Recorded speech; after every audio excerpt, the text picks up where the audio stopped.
BaltimoreNews.com, the news before the news, where we uncover the truth.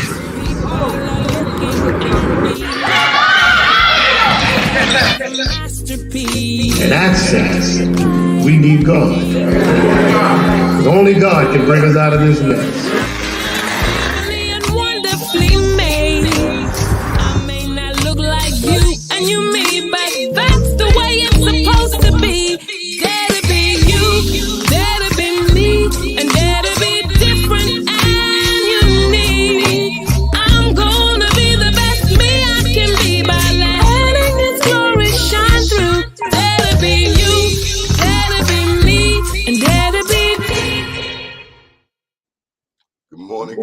Good morning.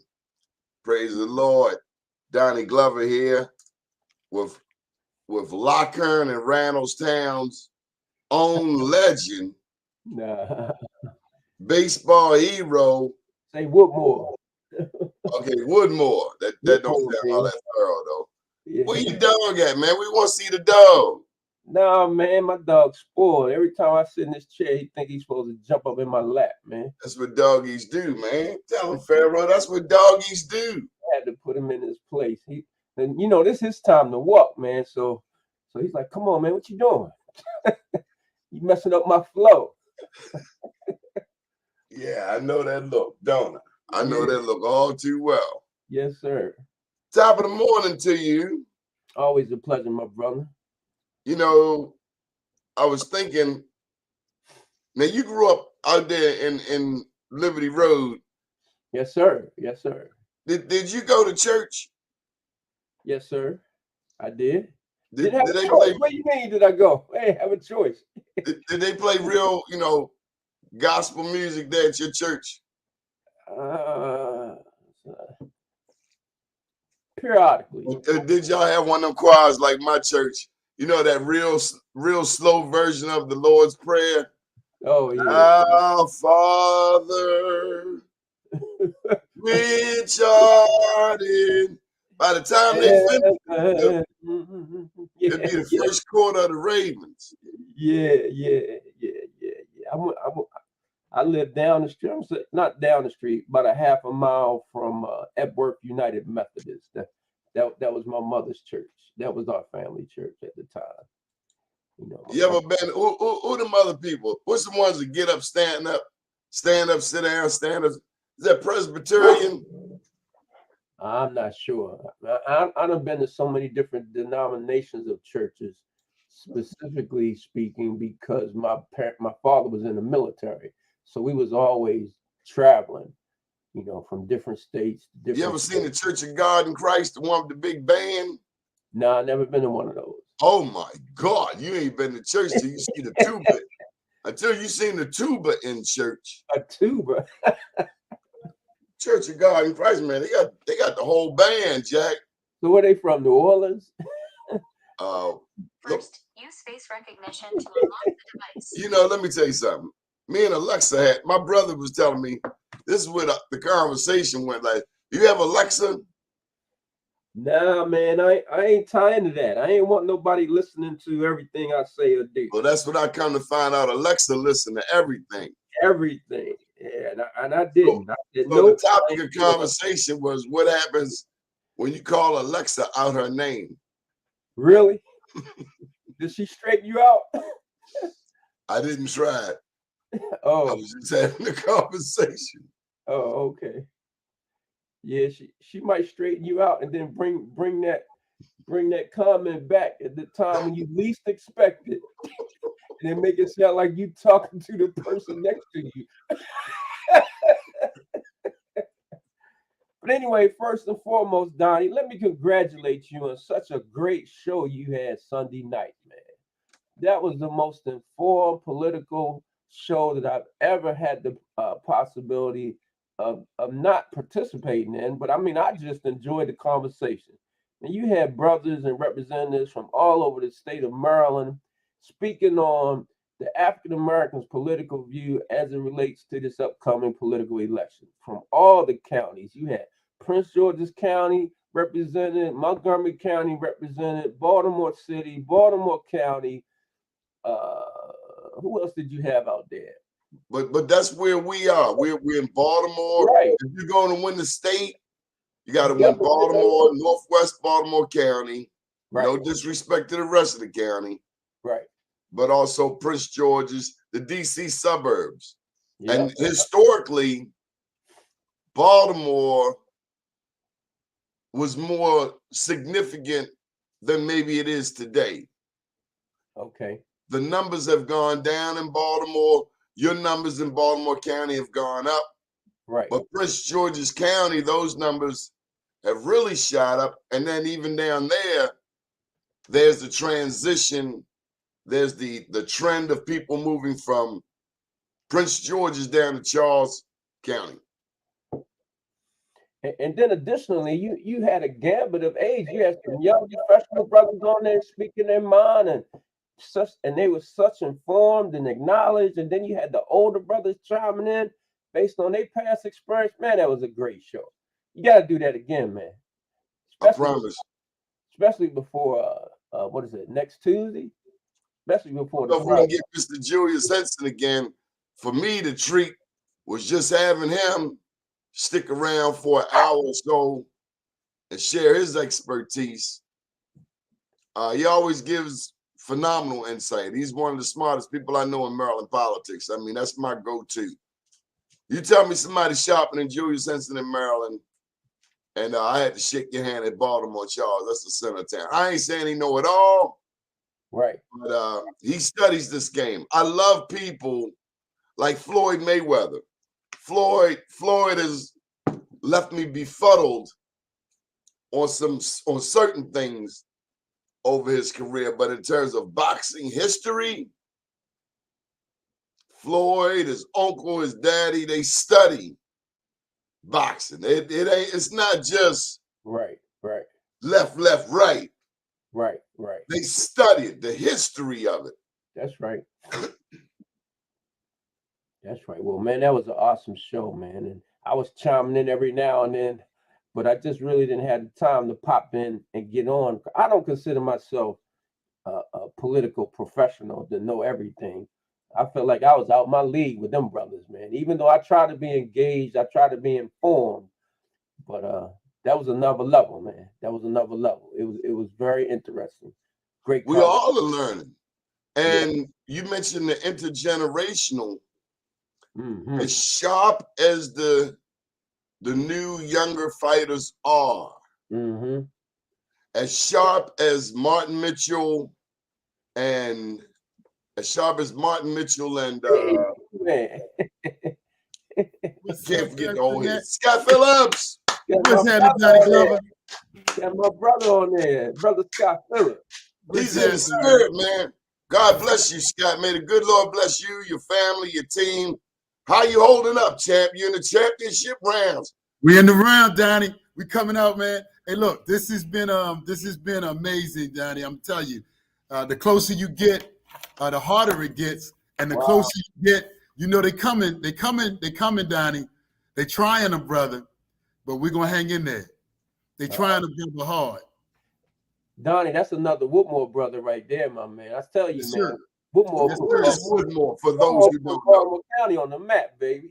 Hey, Derek, you got to tell them about Woodmore and what Woodmore stands for, and Woodmore was for a whole crew of Black families, you know, coming out of Baltimore City, following, you know, the late 60s, man, and late just 60s, the whole community. Early 70s. Early 70s.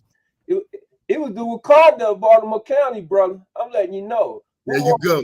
Woodmore put out, I'm going to tell you, you can name any professional position, and we got a representative in it from Woodmore.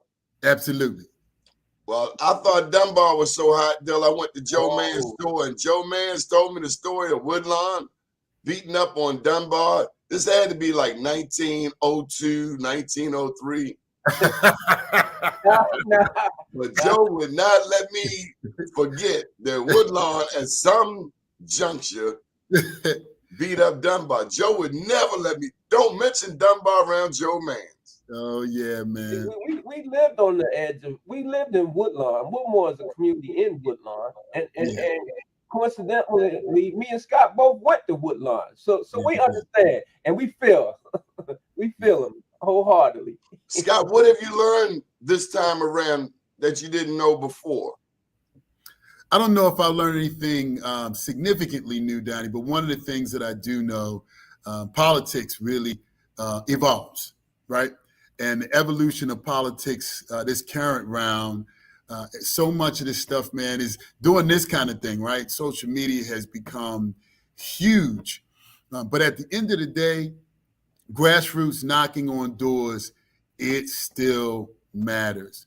People want to see you, know who you are, and get a feel for what you're all about.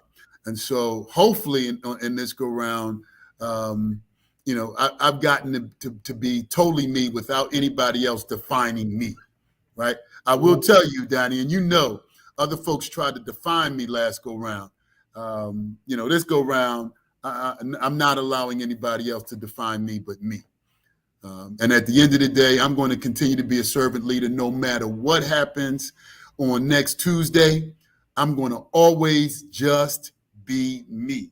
I'm going to fight for people that I believe in, whether it's small business and minority-owned businesses, whether it's, my kid who teaches at Hernwood, she knows I'm going to show up at her school just as if she wasn't a teacher, she was the child. Matter of fact, they joke, they say, Dad, the teacher's father's up here as much as the parents, right? Because That's how it should be. Right. That's how it is, right? Right. And so we still at it, Donnie. We still at it, and we're gonna be at it. No matter what, we're gonna be at it. I remember that our first meeting, Donnie. What was I doing back then? It hadn't changed. It has not changed. You gave me a scholarship, household finance. And then you invited me to BPM, the Black Professional Men's Meeting. And, in retrospect, I was a little depressed leaving Morehouse. I wanted to finish there, but sometimes life doesn't go the way you want it. And Coppin was my, like you, it was my second swing. Yeah. I swung and missed that first time, but I wanted to hit. And look at you the same way. Kudos on your persistence. Kudos, let me say first and foremost, to your family. Yeah, man. Because in this war you're in, it's the people right there with you. They're running too. Donnie, you could have said it better. My daughter teaches summer school. She just finished working Randallstown early voting, and now she's going to teach summer school, right? And when she leaves summer school, Kaylin is coming back over to Randallstown. But to your point about family, and that's how I know God has got my back. Today, I celebrate 36 years of marriage. Wow. Yeah, man. And you were there. I was there. In the wedding. I was there. So yep. That's how far back we go, Donnie. We go back to what, the 9th grade? Yeah, man, 9th grade. Two beautiful girls. Wow. 32, 26, and Donnie just blessed. Just blessed to have had a life that includes the love of family. My sisters have been out, campaigning with me. My friends, Derek was out. That's what this is all about. If nothing else, it really helps you to understand the value of relationships, Donnie. And let me tell you something, Donnie, and I just don't want to turn this into the Scott Phillips show, but I'm just speaking from the heart. This brother was built for this, man. He ain't new to this. He true to this. This is what he's been aspiring to be and do ever since middle school. So when you got a brother like that who wants to work for the community from his heart, you can't ask for a better candidate. Scott, I want you to tell me about team. Mm-hmm. Then and now. I mean, the team. Tell me about the team and what the team means to you Is it the same as last time? You understand it more? I mean, clearly you see your target clearer.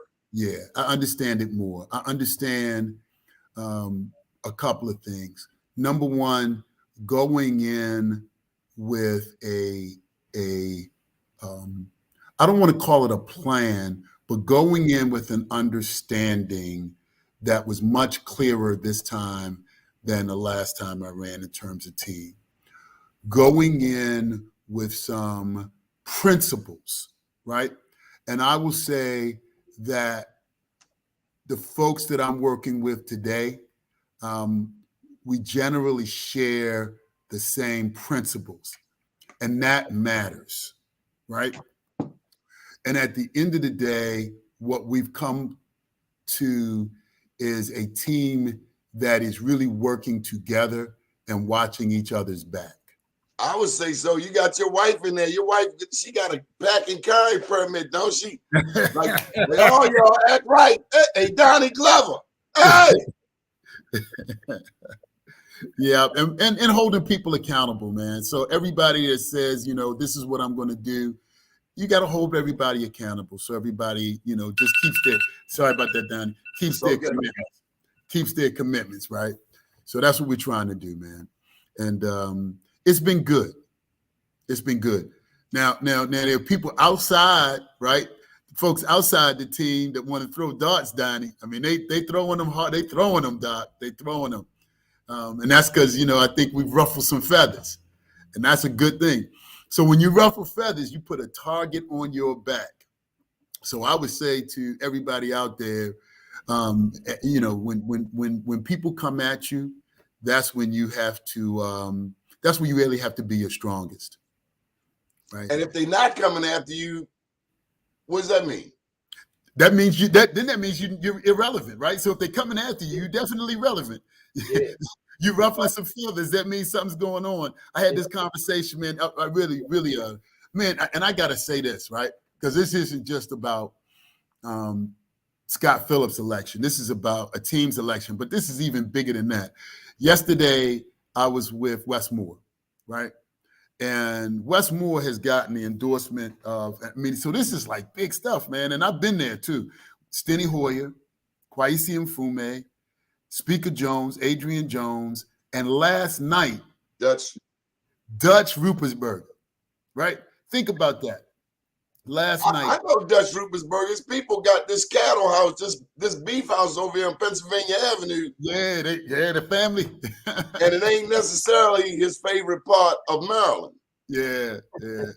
But man, that seeing that last night, and one of the things that stuck out to me really in that was, in order for us to get things done, we got to work with a diverse group of people.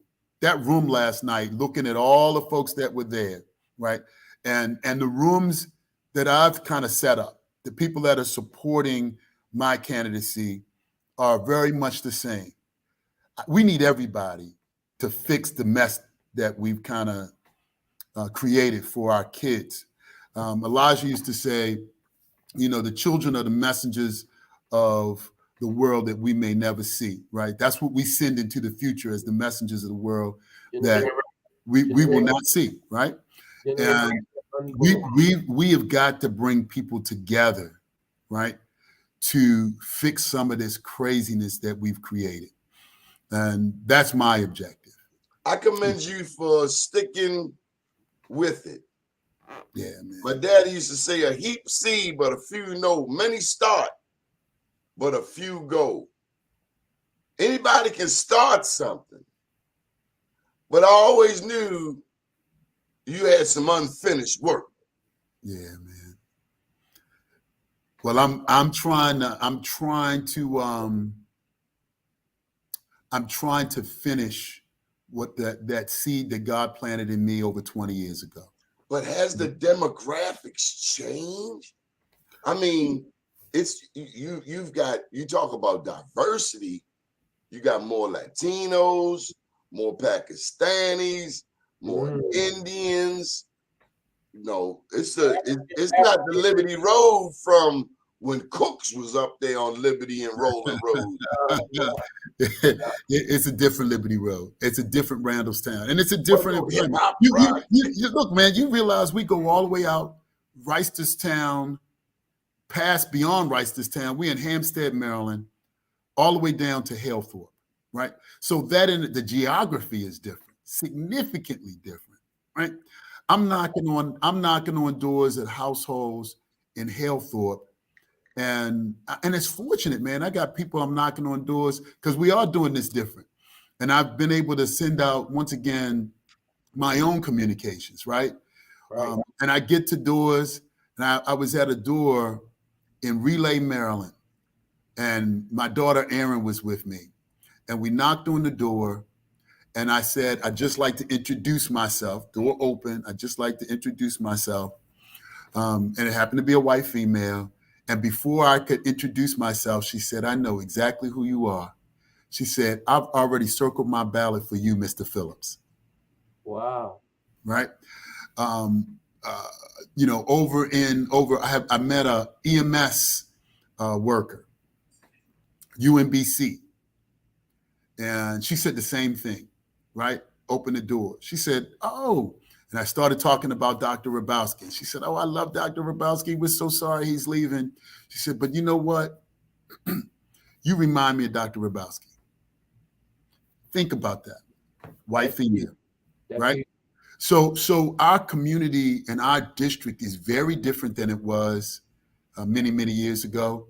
But at the same time, people want the same thing. They want quality of life. They want safe communities, right? They want to know our educational system will serve them well. They want to know that the values of their homes will be maintained or increased, right? Because that's where much of our wealth is tied to the values of our homes, right?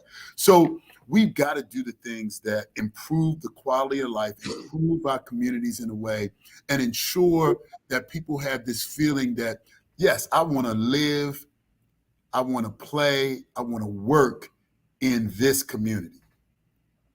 That's what improves the quality of life. That's when people feel safe. That's when people feel secure.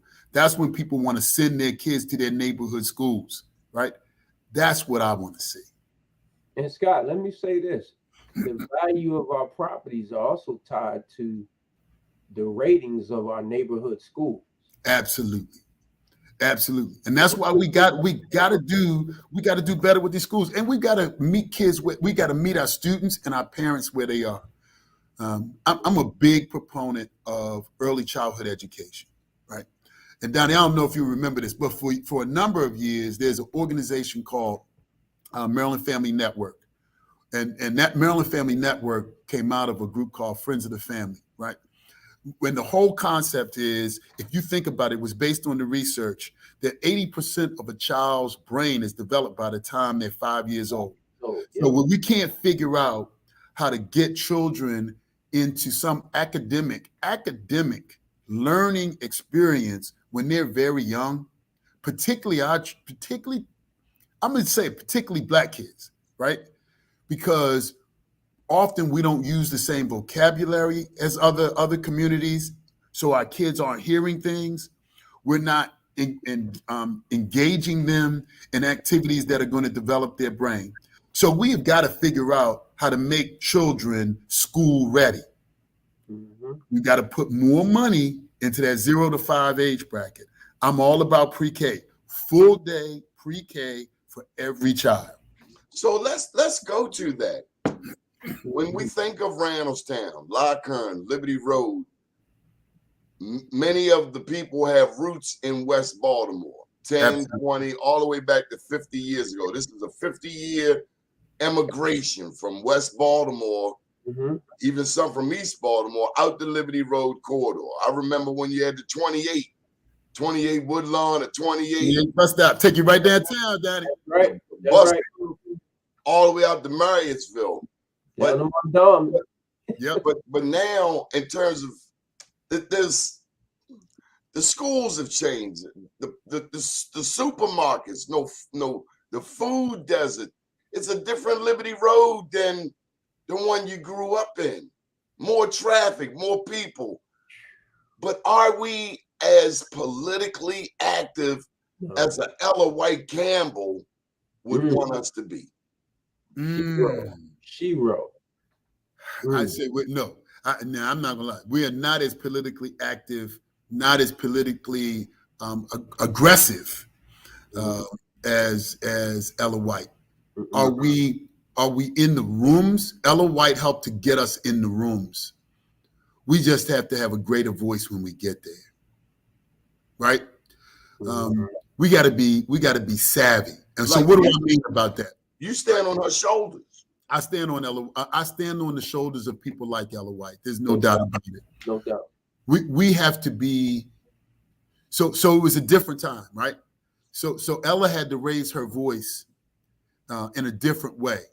I think now we have to be smart and savvy about it.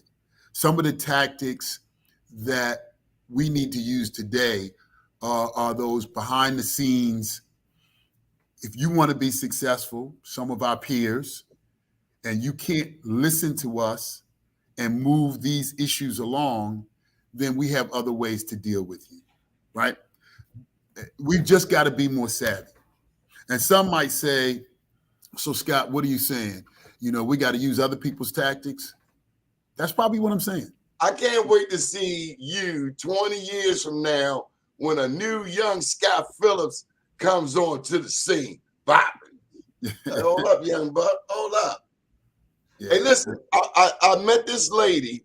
I have an assignment, and I need you to help me with my assignment. Do y'all know this lady? Because she and her daddy, they caught me in the Walmart. They had me all the color. You gonna help me? I'm like, all right, fine. I say, well, let me introduce you to my friends. You know this lady, Scott? I don't know that I met Miss Tiffany. Miss Tiffany, have we met? No, I don't know. No, sir. I don't think so. Oh, my goodness. Well, wait, Donnie's talking about you. It's clear that I should have met you. I should know you. Well, good morning. Very nice to meet you. It's nice to meet you as well. Come on, Tiffany. It's your time to shine. Tell them who you are. Well, I'm Tiffany. I am a youth cheer coach. I now have a nonprofit cheer team or gym, and we are looking to raise some funds and get some things going for our youth. I cater to both males and females from anywhere. It's not a designated area that they have to come from. Right now, we're doing a summer camp Monday through Friday, 9 to 5. We try to give them little activities and trips. Today, we're actually going to get air. So we're going to be leaving to go there shortly. But just something to keep the kids' minds and their bodies active. Where? Our gym is in Pikesville. Okay. The gym is in Pikesville, Maryland.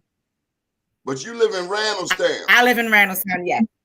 Well, this gentleman to your immediate left will be representing you soon. And the one above him, well, you need to know him too. They run Liberty Road. They let me know that a long time ago. Well, Miss Tiffany, when you go to the polls to cast your vote, don't forget in Scott Phillips House of Delegates in the 10th Legislative District. It's me and the 10th District Unity team. Yes, so I want you to, and we need to figure out how to help you with your vision and your dream. That's the thing that I work on all the time. So right? Tiffany, real quick, last night I told you that there are 4 people you need in business. You remember? The bail. Yes. Yes. So that's your banker, your accountant, your insurance guy, and Can you hear lawyer. me? Yep, we got you. I'm that last L. Yes. That lawyer. They're working on the phone line outside, so you guys. Well, Tiffany, look like what's the name of your joint? What's the name of your? I'm sorry, but they're working on our phone lines outside, and you guys are cutting in and out. Okay. Wow. All right. Well, what's the name of your program? The business is called Elite Youth Athletics, INC. And where are you located? The cheer team itself is Elite Explosion. And where is it? What's your address? Pikesville, Maryland. How can Pikesville, people Maryland. reach you? What's your phone number? 4311.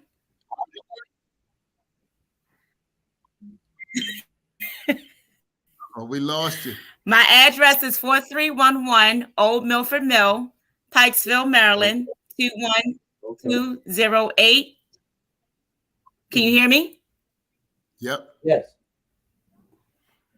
Phone number is 443-985-0489. What do you need? What do you need? I think I lost you guys. What do you need? What was that? What do you need? We need to get uniforms, equipment, Okay. equipment. I think we got a serious delay.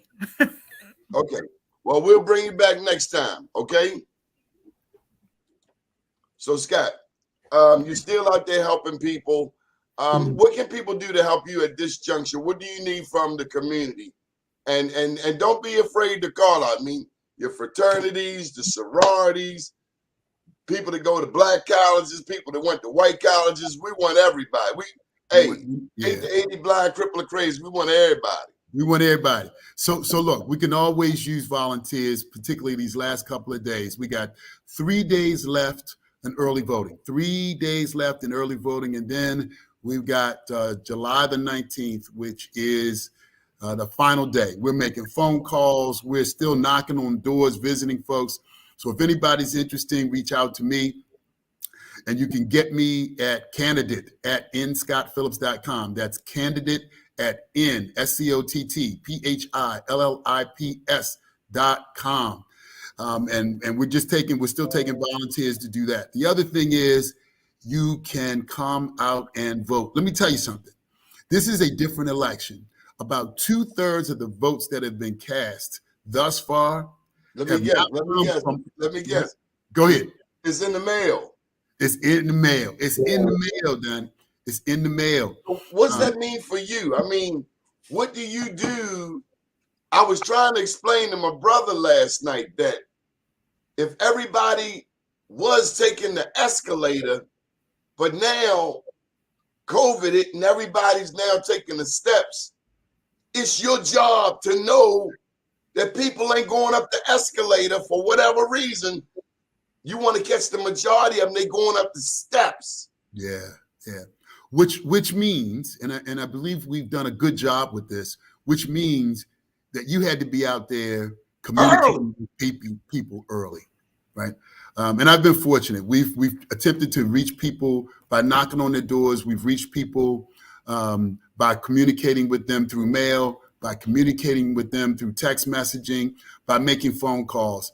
And much of that we did before the mail votes started coming in. So I'm prayerful that people got our message and they're responding accordingly. So I hear you saying early preparation. I mean, Derek coaching with the baseball. Yeah. Even getting our young people involved in baseball at an early age. The early bird get the worm. Yeah. And man, you talk about Derek in the baseball. I had the good fortune of participating in the Liberty Road Parade this year. Thanks, D. It was inspirational seeing all them young men, boys. I'm not gonna call them men yet because they're not men yet. But seeing those boys, participating in baseball, we just need more of that. So when you ask about what people can do in organizations, that's another one. Liberty Road Baseball, man, history. Let me tell you something about Liberty Road Baseball. We not only are teaching and instructing baseball, we're expanding the kids' cultural consciousness. By all of our teams are named after Negro League baseball teams. So we educate our teams about the Negro Leagues and what they were and what they have been and how they relate to everyday baseball. We initiated Juneteenth tournaments before Juneteenth was a federal holiday. If you look at that baseball trophy up on top of my bookcase. That's a Juneteenth tournament baseball trophy that we distributed over 10 years ago. So we was educating our kids about our culture, and it's important to have a cultural consciousness interacted and interweave with sports, because if you realize it, coaches spend a lot more time in all sports with the kids than the parents do. And I challenge every coach to do exactly what we did. You could do that in basketball, you could do that in football. Take a moment of your coaching day and, okay, guys, we're going to talk about a famous African-American football player today that wasn't recognized. We're going to talk about a famous African-American basketball team. I mean, we're going to explain to you where basketball actually initiated. We're going to talk about why the dunk was a banned when Lou Alcindor was playing in UCLA. Take the time to express those ideas, those thoughts, and those concerns to those kids, and it gives them a sense of belonging and a sense of understanding of whose shoulders they stand on. This just ain't about them. This is about us. So that's what we do out at Liberty Road Baseball. So Scott Phillips, I gotta ask you, we've just been joined by Mr. Kenny Brown, Politico extraordinaire. But Scott, I can't just let you skate there. I can't. I got to throw you a 90-mile-an-hour fastball. Hit me with it. What is your first piece of legislation that you Man, yeah, you got me. There's a couple of things. So it might not be one, Donnie. I'm gonna tell you right now. One though is we need to put greater teeth into the minority business program. Right? We say we want to hit 25% minority business participation, but when it comes to actually holding people accountable, we can and we will do better, right? That's a passion of mine. And so we've got to figure out how to make that stick, right? I talked to the current secretary of a small minority business is Jimmy Reed. And Jimmy Reed and I have talked on a number of occasions. And Jimmy says, Scott, they call me up and they're complaining, people complaining. And then I go back to the agency and I say something to the agency, but I cannot hold the agency accountable myself. I'm supposed to be the guy that looks out for the minority business community, and I have no authority. That can't be, right? That office needs the authority to hold people accountable. So that's going to be one, probably number one. The other piece, we already talked about it, is this issue of early childhood development. And I know these are two things that are way on two different spectrums, right? But we have got to figure out how to put more resources and more emphasis on early childhood education. And we've got to figure out how to get parents to develop values. And this may not be about money.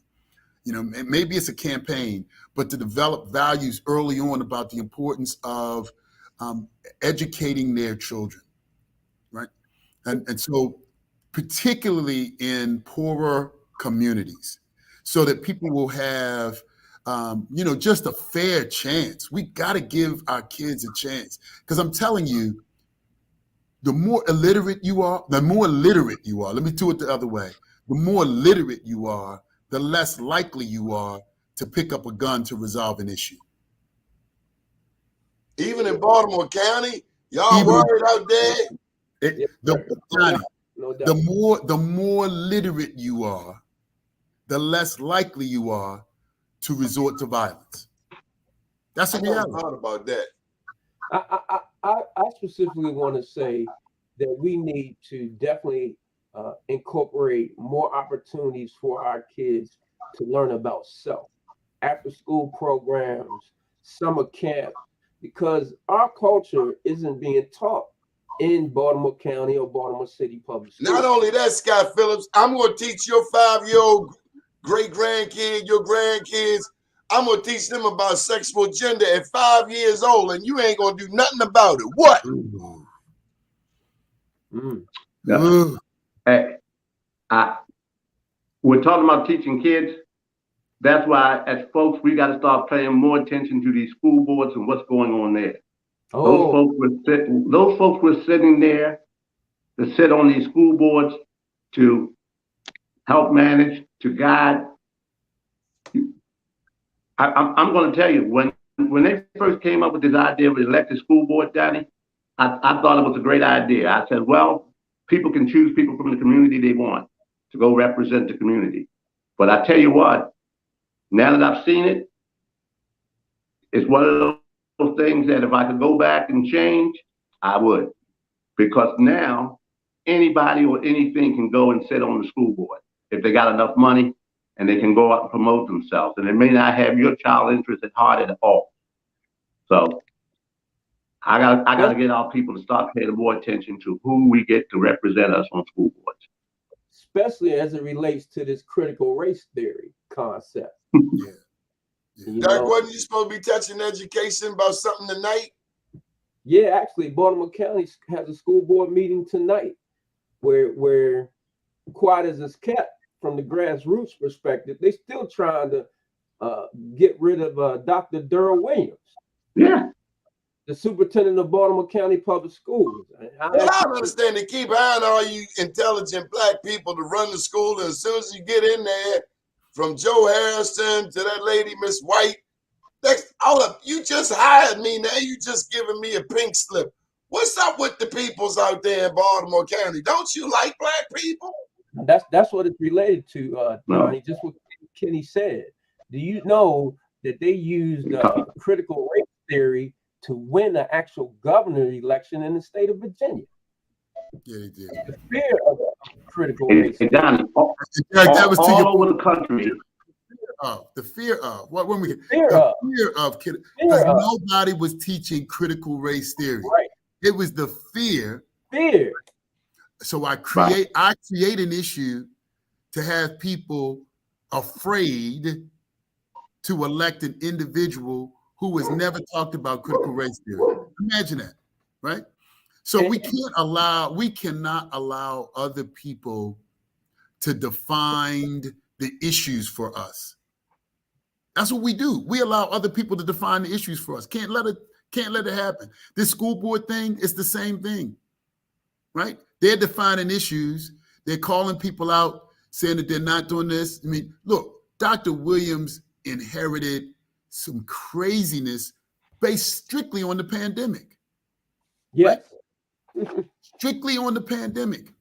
We need consistency in our leadership in our school systems, right? We got to give people the opportunity to implement programs that work for our children. So what the school board is going through right now, and Kenny, you're right, this elected school board, and I'll be honest, Kenny and them were pushing this thing. I was not. It's bad enough to have a governor making decisions, right? I was not for it because you end up polarizing folks. And that's what's happened. You got a polarized school board because these individuals elected, and each one of them have to justify their being. And in order to justify their being, they've, in many instances, I think, created issues that, they're creating their own issues, right, to justify their being. And that's a problem for me. I need a school board that's cerebral, that's thinking through policy issues, not telling people what time to start school. So the Baltimore County students is like a 70% black and brown population? About 65%. Yeah, not 70. Yeah. Okay, but still, we're majority. The school board is not reflective of that level. Not at all. By no means. Not at all. You have one African American on the school board.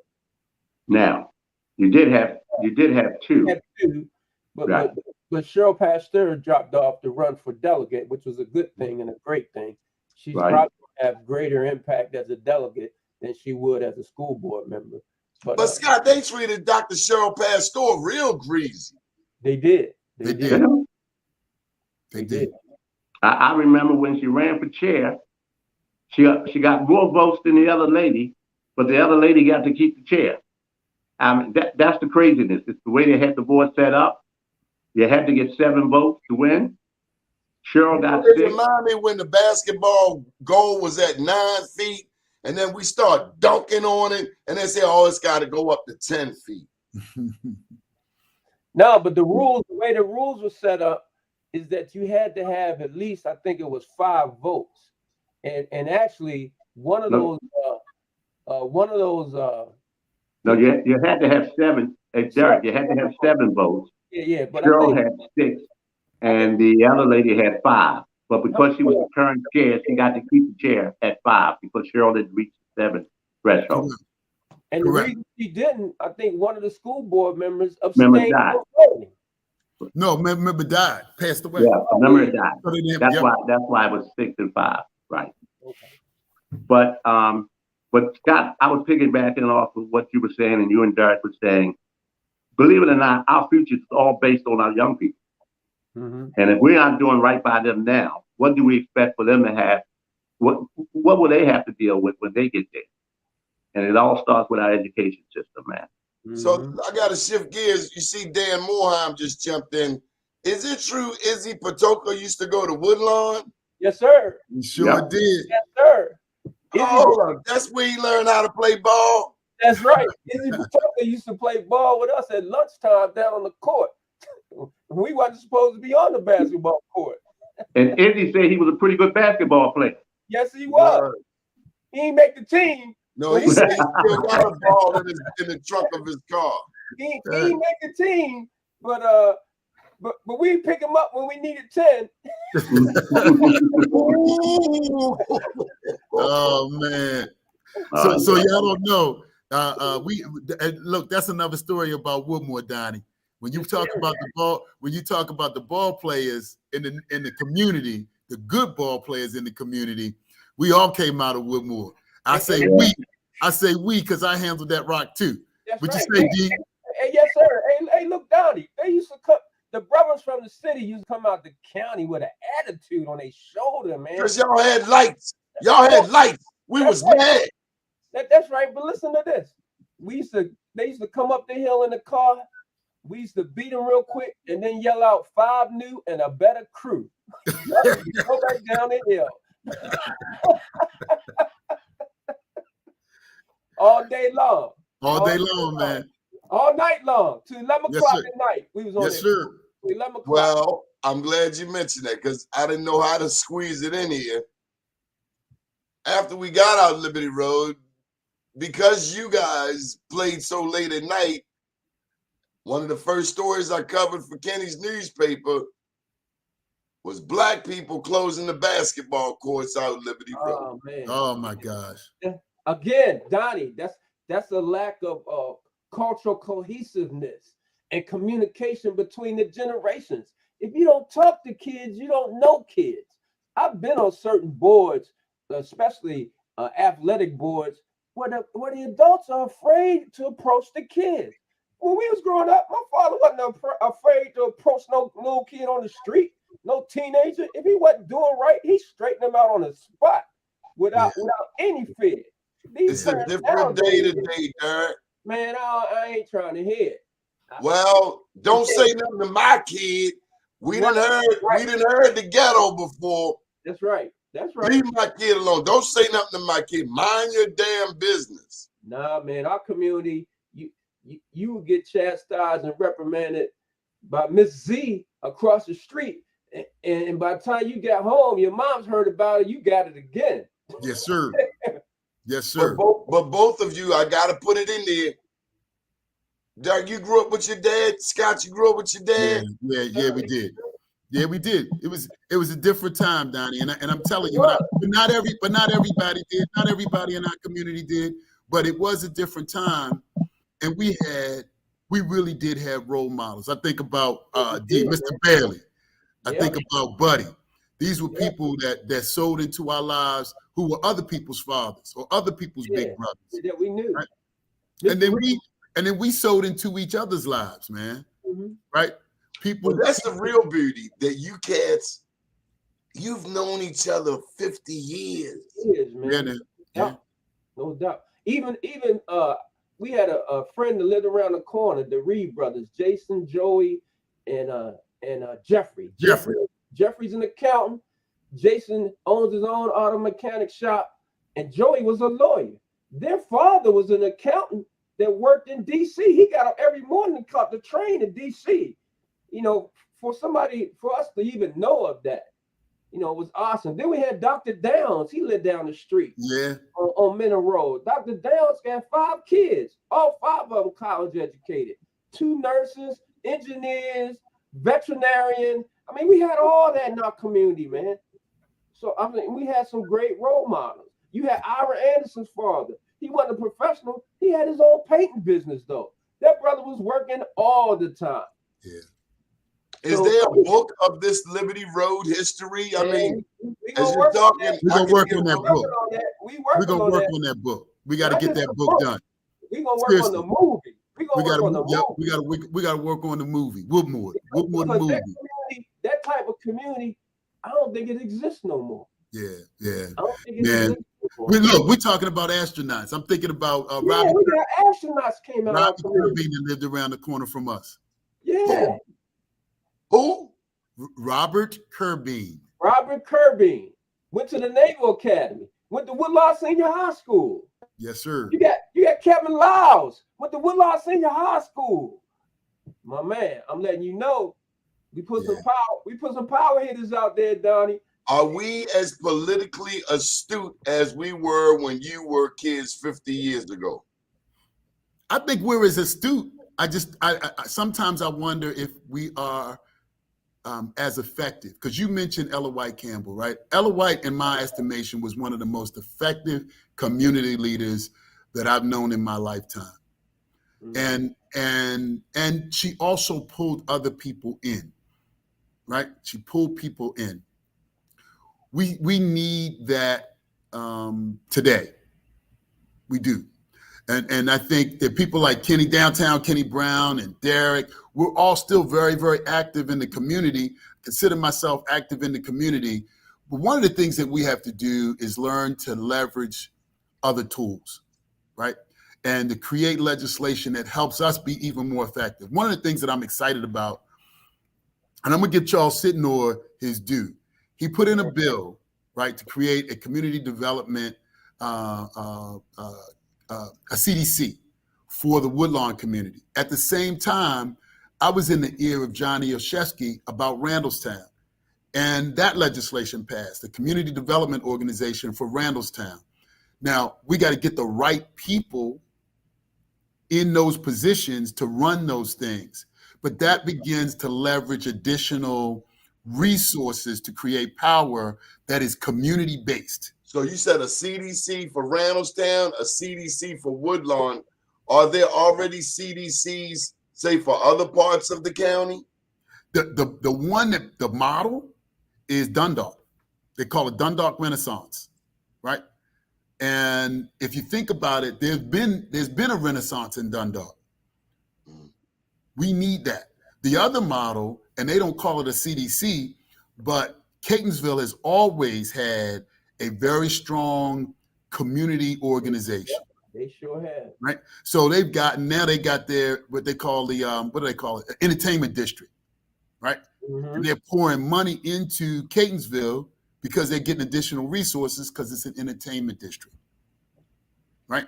We need to be about that business. How do we position ourselves? How do we leverage the resources that already exist? We're not asking them to put more resources in. These resources already exist. We're just not taking advantage of them because we're not organized in that way. That's the I want people to hear what's going on here. Thank God we got you there. And your job is to help us catch up. Because other communities have been voting and meeting and organizing stronger than us. And in the big scheme of things, where we should be at 10, we on 7. But you have Derek, you have Scott, you have the intellect, the vision to help us get there. Let's see if we can get Kenny to say something, because he keep playing with this. Kenny, you want to say something? Hey, I just keep losing my signal, man. That's all. I'm bouncing in and out all the time. What do you want people to know, Kenny? Well, look, I agree with both of these gentlemen. Am I getting feedback from the phone? Okay. Just speak, Kenny. He look like he like. Speak. Coming back at me. So I agree with both of these gentlemen. Again, God, myself, who comes after us, man? That's my question. Where is the next? They got a hit on Kenny's phone. They got a hit on his phone. They were doing that to Billy Murphy phone the other day. They was zapping it. They was zapping it. Zapping the phone. So let me say this. Let me say this, Donnie. Thank you. In relation to what Scott just said, you know, back when Ken Oliver was our councilman, you know, I was selected as a design on the design review panel for Baltimore County on all projects that were being constructed in any component of Baltimore County. And both y'all worked on planning, right? I did the planning board and design review. Derek was on design review. I was on design review panel. But then I come to find out Liberty Road didn't have a design review representation, where all the other communities had the design review committees that were funded by Baltimore County. And to this day, Liberty Road still does not have a design review component attached to the area and the community itself. And Scott, people have beaten me up for saying what I say about Liberty Road. My only goal is to get us more involved in the process. If I move from North Avenue to Liberty Road, but I am no more engaged in Liberty Road than I was on North Avenue, then I haven't helped. Right. Wherever we are, whether it's Sandtown or Randallstown, we have to be invested in our community. We need to know the school closest to our house, the principal, the community leader. It's the same setup, because if we don't, we're going to get left behind. And one more thing, Scott. They tell me they won't put a market on Pennsylvania Avenue because it's African. I know, because it's black, and they want to say we can't support, we don't have the money to support it. Can you address that crock of crap? Have you lost 3 markets out Liberty Road? What's that all about? Man, we're losing these markets. So there are 2 pieces to this, Donnie. One is a reality check, right? I'm a business guy, so I'm gonna keep it real. The reality check is the markets that we had on Liberty Road were older buildings, very different than the markets you see today, right? We don't see no markets. Right. Ho. So the market, the supermarket model that we knew growing up has changed drastically. Number one, they're larger. That's why they took the markets off of Liberty Road and they built one great big giant in Owings Mills. Because if you remember, they actually shut down two giants on Reisterstown. Three giants total to make up that one big one. The one big one. Owings Mills. Yeah. You had a Newtown Giants in a Newtown community they closed. Yep. You had the Giants at St. Thomas on Reisterstown Road that they closed. You had the Giants in Milford Mill. You had the Giants in Milford Mill Road that they closed. They combined all 3 of those, turned them into a warehouse type Giants across the street from Costco's. They kind of go hand in hand with Costco's. But whatever you can't get in Costco, you can come across the parking lot. People don't know. People don't know. You know, Derek was an architect, is an architect. I say was, is an architect. So he understands this community planning. So we get mad, but we got to deal with the new reality of the business model, right? So we lost these giants, 2 in what was really white communities and 1 in the black community. But we mad because we lost ours. But we got to understand the business model. Now, having said that, how do we fix our community? We got to look at those markets that have a different model that fit our community. And I've heard a lot of ideas, and they're good ideas. co-op model? How about a co-op market? Different idea, different thought. How about we create our own Lexington market in Baltimore County? We open it up. We put multiple stands with fresh fruit, fresh vegetables. Right? We got to think differently. Because Giant is not coming back to Liberty Road. Do we grow our own? We're not going to get Safeway. Maybe it's we grow our own. I don't know. But when we complain, and I also like to correct people, right? So I believe a food desert is defined as no supermarket within 1 mile. 2 miles. I think it's 2 miles. I think it's 2 miles. From the Beltway to Marriottsville. Let's use that. We say we don't have supermarkets. We actually have 3. Now, do we have food choice? We got Food Lion, we got Walmart, and we got what's the one, Derek, by the library? Randallstown Library. Aldi's. Now people may want choice, but those are 3 different supermarkets along Liberty Road. Yeah, but listen to this, Scott. If you go from Food Line, which is on Liberty Road at what's that cross street, the intersection? That's Old Court or Court. Okay, so go from Old Court to Northern Parkway. There's not a grocery store, and that's more than 2 miles. That's true. That's why I said the Beltway. When you get to Northern Parkway, it's a whole different story. You don't have a supermarket between Food Lion and the ShopRite at Forest Park. Do we have any mega churches in that same footprint? Mega church? I'm just saying we quick to build a church, bro. Oh man, we build a church. I'm cool with the church. Can the church get a supermarket? If the preachers, where the preachers at? Stop giving these preachers a pass. You want to build a damn church? Build a supermarket, Rev. So you know what? So Donnie, if you say we've got to have leadership, right? And that's not just the preachers. Sometimes they have to be informed and led to opportunities. We got to bring people to opportunities, and we got to make sure people understand what the opportunities are. So is there an opportunity for churches to get involved in this piece of economic development? It's not unusual for churches to get involved in economic development. Oh my God, I hope they would be. They would drive it.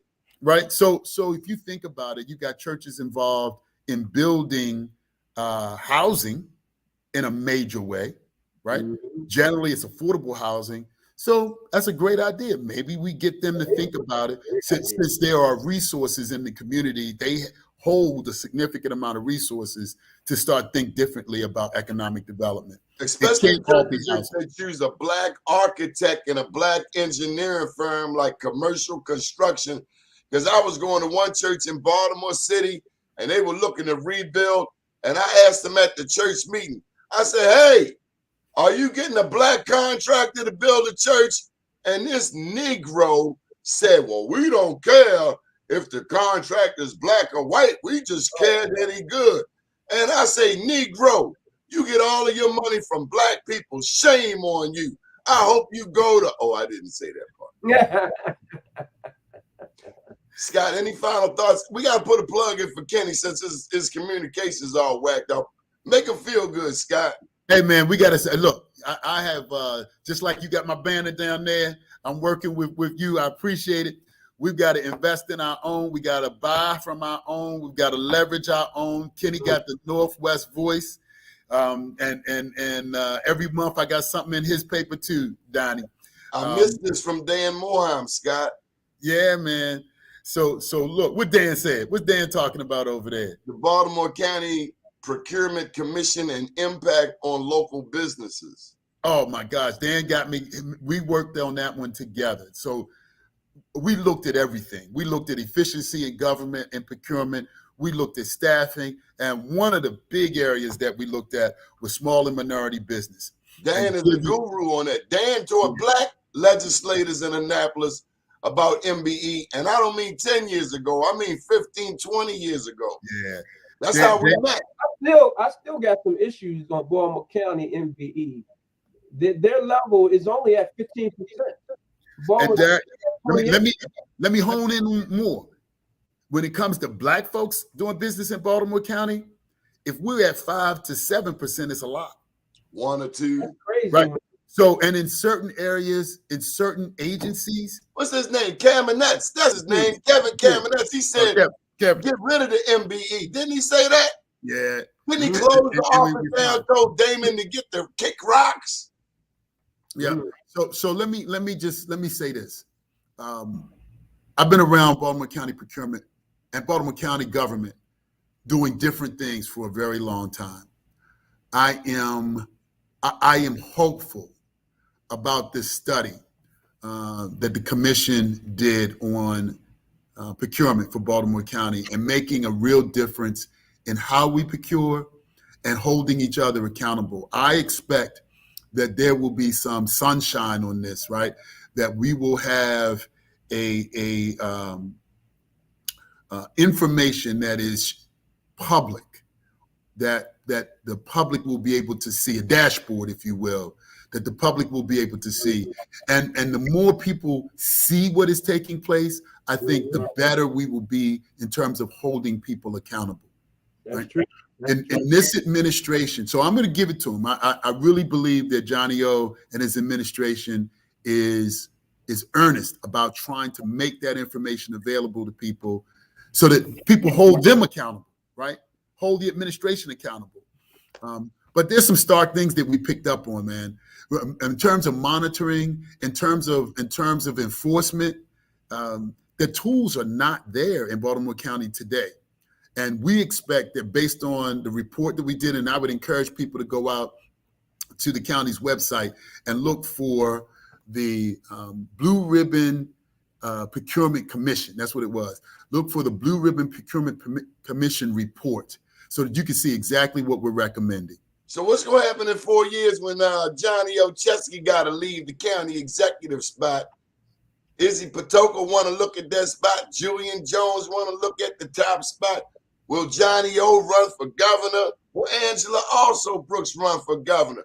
Is Johnny O with Perez because he think he going to need somebody down in the D.C. suburbs? Whoa! In 4 years, they going to need you, Scott. They going to be begging you for your endorsement. I don't know what's going to happen 4 years from now, Donnie. What I do know is in a few minutes, I'm going back out to knock on some doors. I'm going back out to stand at Randallstown and Woodlawn and Reisterstown and Owings Mills and shake hands with some voters. I want to thank you for allowing me to come on today, Donnie. And you and I can talk about Baltimore County or Baltimore City or anywhere else. Jimmy Britton loves you, man. Jimmy Britton loves you. Hey, man. Look, you got to know, I've been with a lot of people since I was with Jimmy day one, assisting Jimmy with starting Class Act Catering. He'll tell you, day one. I was with Amsala Galetu, right, starting PMS Parking. I was that's the Ethiopian lady. Yes, She's awesome, man. She's awesome. Working with PMS Parking. With our former congressman Elijah Cummings. She was his client, and he said to me, Scott, I need you to take this when he went to Washington. So it's that type of thing, man. I've been doing this a long time, Donnie, and I'm just committed to working with the folks in our community, all people in my community, to improve the quality of life. Oh, bro, you ain't even mentioned Black Professional Men. Dude, that goes back 30 years. Yes, Derek was with us. Yes, that whole concept started from a group of Black men meeting for lunch. We would see each other downtown. We would see each other downtown, Donnie. Many of us dressed in suits, right? Pass each other, give each other the brother nod. And I think maybe Derek and Gilbert Dent and a few of us started saying, you know what? While we downtown, we ought to like start getting guys to just have lunch together, just to talk, just brothers. Because we were down there back that meeting, man. You told me to be wild Donnie. I was there too. You were there, bro. And so we started out. I never forget. We were at what's now the Renaissance Hotel. They had this little space up there that eventually they'd see 3 or 4 Black men, and they'd be like, "Who are these 3 or 4 Black men downtown?" Then it turned into 10. Then it turned into 20. Mm-hmm. And at that point, we started realizing we had something. And ultimately, Black Professional Men was born. We 30 years later, probably about 300 to 400 young men that we've helped to send to college. I'm real proud of that. Edwin Avent, Drew Hawkins, those are my dudes, man. And so that was one, Donnie. I'm Keith Clinkscales. Keith Clinkscales, man. People that went off to do beautiful things, man. Big things, man. They throwing some names out here, man. Who is Big Clinton, Big Sandy, Daryl Webster? Y'all know these names? All them guys. Oh, man. That's football, baby. That's football. That's football, baby. That's football all day. Hey, D, they even got Twerp up here, man. He just Andre. We just lost Andre. He just passed, man. We went to his funeral Thursday. Yeah. Shout out to Joe Mans. Scott, Derek, thank you for joining us. We went over, but I wasn't gonna cut you. Quandra Gaines says hello. Also, Nina, who I went to school with here in Baltimore. We got to get more involved. Thank you. Please come back whenever you like. And Scott, please, both of you tell the missus, thank you for supporting Be More News. Both of your wives, you both have been helpful. Absolutely. Hey, Donnie, Nina Allen. Eileen. I'm sorry, Nina Eileen. If you need a ride to the polls, call 410-415-3044. 410-415-3044. If you need help with that, we'll find somebody to help you. Thank you, gentlemen. Much love to you. And thank you for your support. Yes, sir. Good morning. Let me know. I'm going to come out the random